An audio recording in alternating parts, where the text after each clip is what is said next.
আইএসএলের প্রথমেই পরপর 3টি ম্যাচ হেরে ঘোর বিপাকে ইস্ট বেঙ্গল। জামশেদপুর এফসির বিরুদ্ধে ঘুরে দাঁড়াতে মরিয়া লাল হলুদ ব্রিগেড।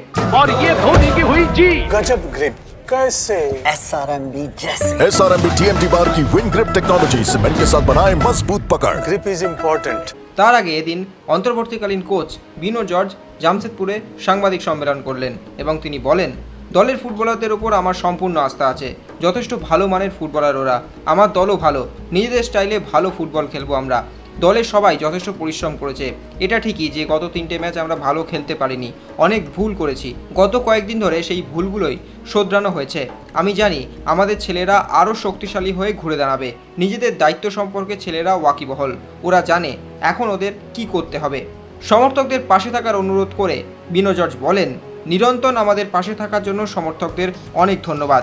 সবাইকে অনুরোধ করব জামশেদপুরে এসে আমাদের সমর্থন করতে। আমরা আমাদের 100% দেব। এছাড়াও দলের অধিনায়ক ব্রাজিলিয়ান ফরওয়ার্ড ক্লেইটন সিলভা এই ম্যাচে লাল হলুদ সমর্থকদের গ্যালারিতে দেখতে চান। বলেন, সমর্থকরা মাঠে থাকলে অনেক সাহায্য পাই। ওরা সংখ্যায় কম হলেও এত গলা ফাটায় যে আমরা তাতে উজ্জীবিত হয়ে পড়ি। 2 বছর আগে যখন জামশেদপুরে আমরা দারুণ জয় পেয়েছিলাম তখন ব্যাপারটা টের পেয়েছিলাম। সেবার আমরা প্রচুর সমর্থন পেয়েছিলাম, আশা করি এবারও পাবো। এছাড়াও ক্লেইটন সিলভা আরও বলেন, গত কয়েক ম্যাচের ফল আমাদের খেলার উপর একদমই প্রভাব ফেলবে না, কিন্তু আমাদের ইতিবাচক ভাবতেই হবে এবং আমরা ঘুরে দাঁড়াবো।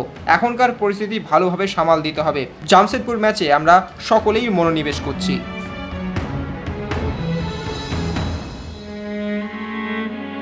Extra time.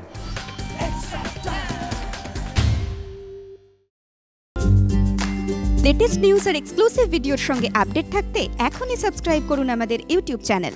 বেল আইকনে ক্লিক করতে ভুলবেন না যেন।